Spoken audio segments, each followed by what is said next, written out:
শর্টকাটে কংলাকে উঠতে যায় অবস্থা খারাপ। সব হলো যে আকাইমা লোকটার বুদ্ধি, তানজিল সাহেব।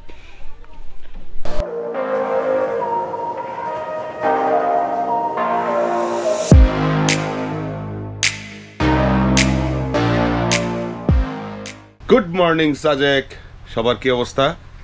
আমরা কিন্তু ঘূর্ণিঝড়ের কবলে পড়ে গেছি। এখন আছি আমরা মেঘ বাতায়ন রিসোর্টে। তো সকালবেলার যে ওয়েদারটা সাজেকের স্বাভাবিক কারণেই সবসময়ই সকালবেলার ওয়েদারটা অসাধারণ হয়, আজকেও তার ব্যতিক্রম না। তবে কিছুটা ব্যতিক্রম আছে, কারণ আমরা ঘূর্ণিঝড়ের কবলে পড়ে গেছি। অ্যাকচুয়ালি কালকে রাতে থেকে প্রচণ্ড রকম বৃষ্টি হচ্ছিল। এই হচ্ছে আমাদের কটেজ। এই যে উপরের অংশটা অনেক সুন্দর, ভালো ডেকোরেটেড করা। এটা মেঘ বাতায়ন রিসোর্ট, মেঘ বাতায়ন ইকো রিসোর্ট। এই যে আপনারা চাইলে এই নাম্বারে যোগাযোগ করতে পারেন। খুবই সুন্দর একটা রিসোর্ট, বাথরুমটাও সুন্দর। এই যে আমার বন্ধু দাঁত ব্রাশ করতেছে। সামনে আপনাদেরকে দেখাই, এই যে আমাদের বাইকগুলো রেখেছি। বৃষ্টি ভেজা সকাল, পুরো সাজেক আজকে বৃষ্টি ভেজা।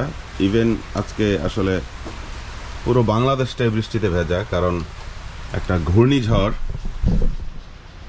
ঘূর্ণিঝড় আমাদের বাংলাদেশে আঘাত হানতেছে। সেটা আজকে আরো প্রকট হবে।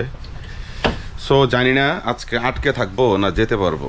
এদিকে রেইনকোটটা নিয়ে আসি নাই, একদম বিশাল লেভেলের একটা প্যারা খাইছি।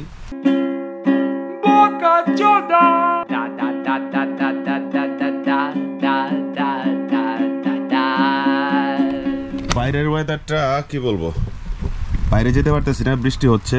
অসাধারণ ওয়েদার। চলেন আপনাদেরকে একটা টাইম স্ল্যাপ দেখাই নিয়ে আসি।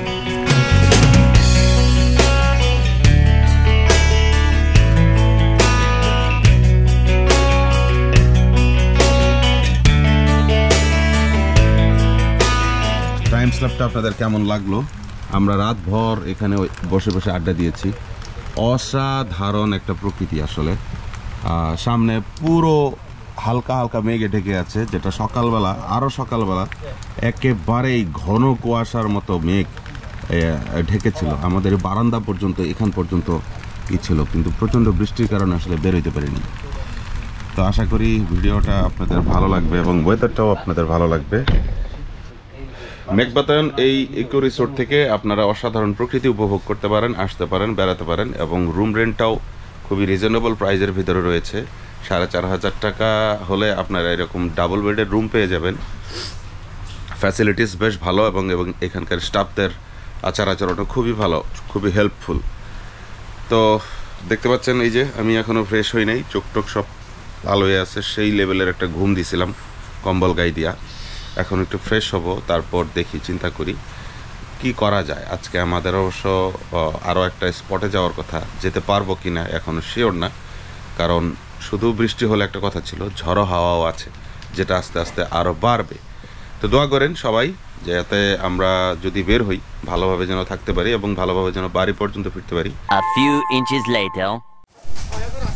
হ্যালো ডিয়ার ব্রোস, এখন সকাল 8:30 বাজে। এই হলো সাজেকের অবস্থা। আশেপাশে দেখেন, প্রচণ্ড মেঘ, জাস্ট প্রচণ্ড মেঘ। তানজিল ভাই আশেপাশে সাদা হয়ে আছে, বৃষ্টি হচ্ছে, কারণ আমরা আসলে ঘূর্ণিঝড়ের কবলে পড়ে গেছি। তো সেই কারণে বৃষ্টিটা হচ্ছে। অসাধারণ ভিউটা দেখেন। কুয়াশা না, জাস্ট মেঘ। ওয়াও, কি বলবো, আল্লাহ পাকের সৃষ্টি। এই মেঘের খেলা দেখার জন্যই তো আসলে মানুষ সাজেক আসে। ও বাতাস, ওই দেখেন মেঘে পুরা ঢেকে আছে, একদম অসাধারণ।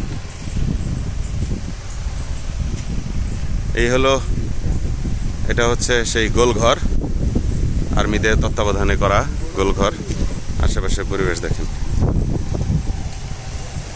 ওয়াও। সবাই ফটোশুট করতেছে।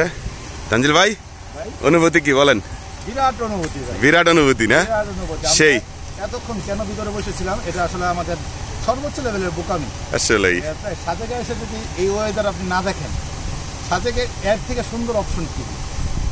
সঠিক সঠিক। আপনি 6বার আসছে, 6বারের মধ্যে আপনি নিজে বলেন এর থেকে সুন্দর একবার পাইছি আমি, জাস্ট একবার পাইছি, বাকি 5বার পাই নাই। এইবার দিয়ে 6বার, 6 নম্বরের টাইমে আমি সাজেকে এই ফিলটা পাইলাম।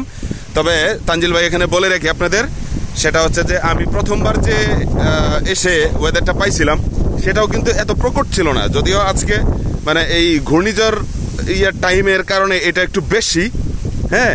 কিন্তু প্রথমবার আমরা যখন এসেছিলাম তখন এই জায়গাগুলোতে এতটা ছিল না, মেঘ ছিল না, ওই পাশটাতে ক্লাউড ছিল বেশি। বাট এইবার তো একেবারে মনে করেন যে সাদা দবদবা, আশেপাশে কিচ্ছু দেখা যায় না, কুয়াশা প্রচন্ড, মানে কুয়াশা বলতে এগুলো পুরোটাই মেঘ, সকাল থেকে চলতেছে। একবার ওয়েদার পরিষ্কার হয়, পাহাড়গুলো দেখা যায়, আবার আরেকবার মনে করেন যে মেঘে ঢেকে যায়, এই একটা অবস্থা। তা আমরা এর মধ্যেই এই বৃষ্টি মাথায় নিয়েই আমরা সাজেক থেকে বের হওয়ার প্ল্যান করতেছি। এখন আমরা যাচ্ছি আসলে স্কটে গিয়ে আমরা জানবো যে আজকে আসলে যাওয়ার অনুমতি আছে কিনা, কারণ বৈরী আবহাওয়া। এরপরে হচ্ছে ঘূর্ণিঝড়ের যে ব্যাপারটা, ঘূর্ণিঝড়ের নামটা কি দিছে ভাই? চিত্রাং না? চিত্রাং, আচ্ছা।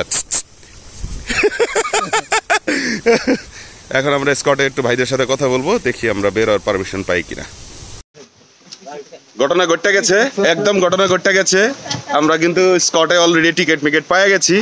সো এই ওয়েদারটা ফিল করতে করতে আমরা বৃষ্টি মাথায় নিয়ে আজকে বেরোবো। তো অ্যাকচুয়ালি রিস্কি হবে রাইডটা, টু মাচ রিস্কি হবে। তার মধ্যে আমার সাথে পিলিয়ন আছে, আমার ফ্রেন্ড, হ্যাঁ, টু মাচ রিস্কি হবে। তো যেখানেই আসলে ভয় সেখানেই আসলে জয় করার একটা সম্ভাবনা থাকে, এবং মজাটা ওখানেই। তো যাই হোক, এখন আমরা একটা নাস্তা করে ফ্রেশ হয়ে বেরিয়ে যাব। ধীরে ধীরে আবহাওয়া অনেক বেশি বৈরী হয়ে যাচ্ছে। তো এই বৈরী আবহাওয়া মাথায় নিয়ে আসলে বেরোবো, কারণ এই বৃষ্টি ভেজা রাইডটা অসাধারণ লাগবে এবং পাহাড়টাও অনেক মজা লাগবে, যদিও রিস্কি হবে। তো পরিবেশটা আর কি বলবো, ভালো থাকেন।